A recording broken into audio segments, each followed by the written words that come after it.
안녕하세요. 화학 첫 시간입니다. 이번 시간부터는 화학 1에 대한 내용을 배워보도록 하겠습니다. 1단원은 화학의 첫걸음인데요. 이 소단원에서 우리 생활 속의 화학 단어는 매우 쉽기 때문에 이 부분은 넘어가고 화학 신념과 모열부터 시작해보도록 하겠습니다. 2단원 이 소단원은 화학 신념과 모열 단원인데요.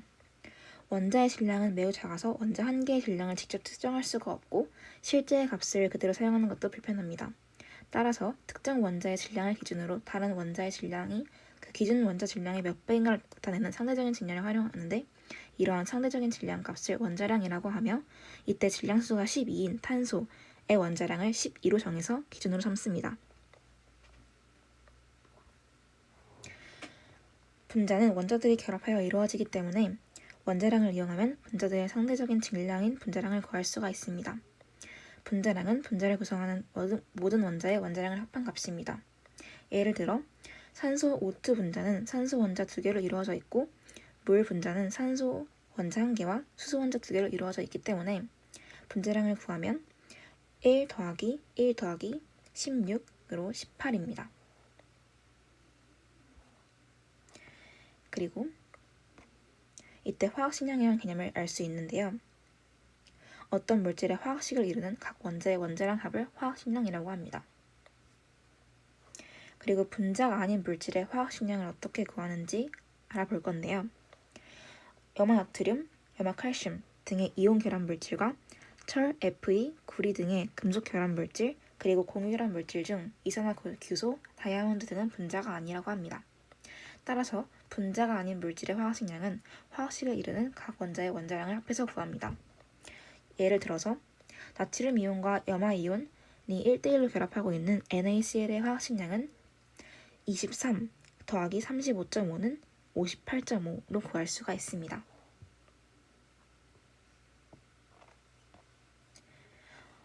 화학에서 가장 중요한 개념 중 하나인 몰에 대해 살펴보겠습니다. 일상생활에서 수량이 많은 물건을 표현할 때는 낱개보다 묶음 단위로 표현하는 것이 편리합니다. 예를 들어서 연필 12자루는 한 다스, 달걀 30개는 한 판, 마늘 100개는 한 접으로 표현합니다. 원자와 분자는 매우 작고 가벼워서 물질의 양이 적어도 그 속에는 매우 많은 수의 원자나 분자가 포함되어 있습니다. 따라서 원자와 분자도 묶음 단위를 사용해서 양을 표현하는 것이 편리합니다. 원자나 분자에서는 몰이라는 묶음 단위를 사용합니다. 원자나 분자 1몰은 6.02 곱하기 10의 23승 개를 뜻하고 6.02 곱하기 10의 23을 아보가드로 수라고 부릅니다. 따라서 정리해보면 1몰은 입자 6.02 곱하기 10의 23승계라고 볼 수 있습니다. 물과 입자수의 관계인데요. 원자, 분자, 이온 등 입자의 종류와 관계없이 입자 1몰에는 그 입자가 6.02 곱하기 10의 23승계에 들어있습니다.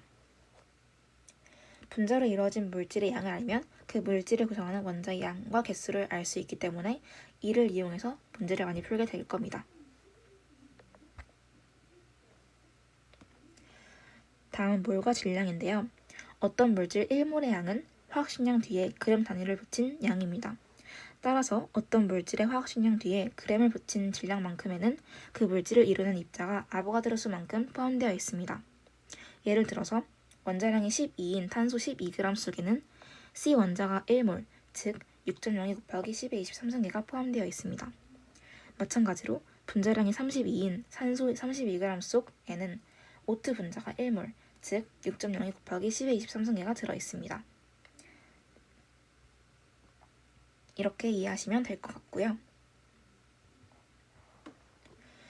물질의 질량을 구할 때는 물질의 질량은 1몰의 질량에 물질의 양, 몰을 곱하여서 구하게 됩니다. 따라서 질량은 1몰의 질량 곱하기 물질의 양 이렇게 구할 수가 있습니다.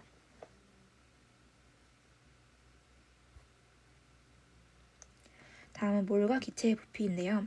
이 내용도 문제 풀 때 많이 사용하게 되실 겁니다.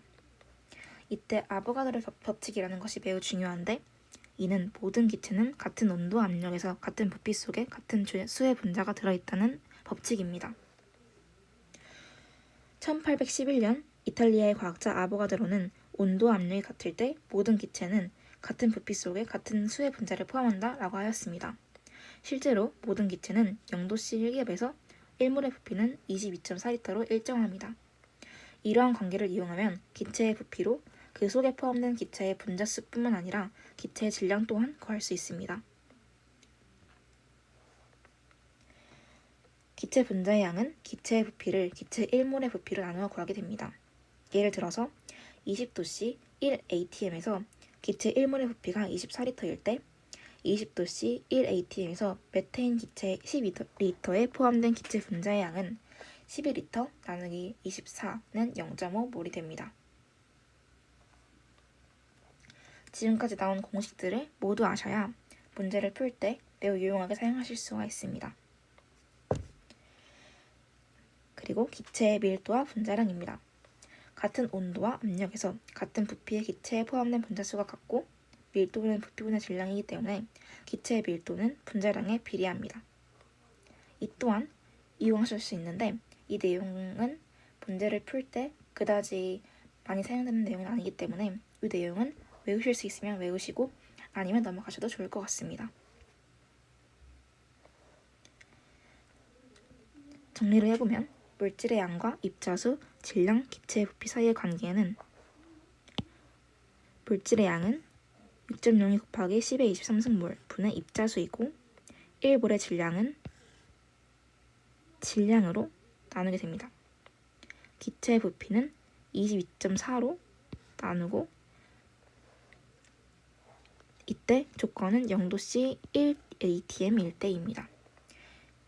이 식은 무조건 암기하셔야 합니다. 이 과학 돋보기는 수능 특강에 있는 내용이기 때문에 각자 한번 읽어보시면 좋을 것 같습니다. 다음은 문제를 2문제 정도 풀어보도록 하겠습니다.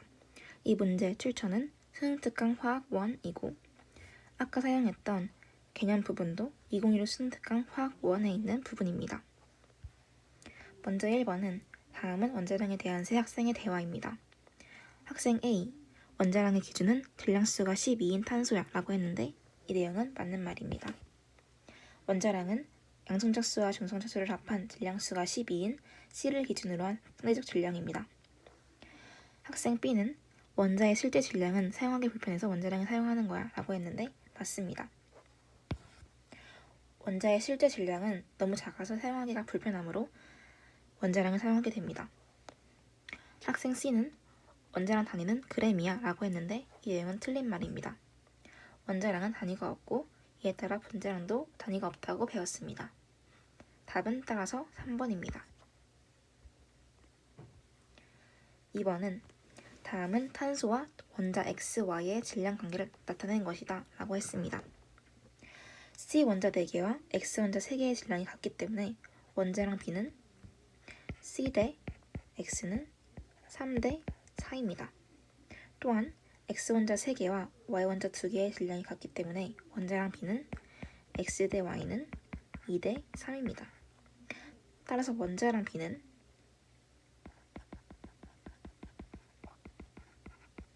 C 대 X 대 Y는 3 대 4 대 6이고 따라서 CX2의 화학식량 그리고 YX의 화학식량을 비교해보면 CX2는 3 더하기 8, YX는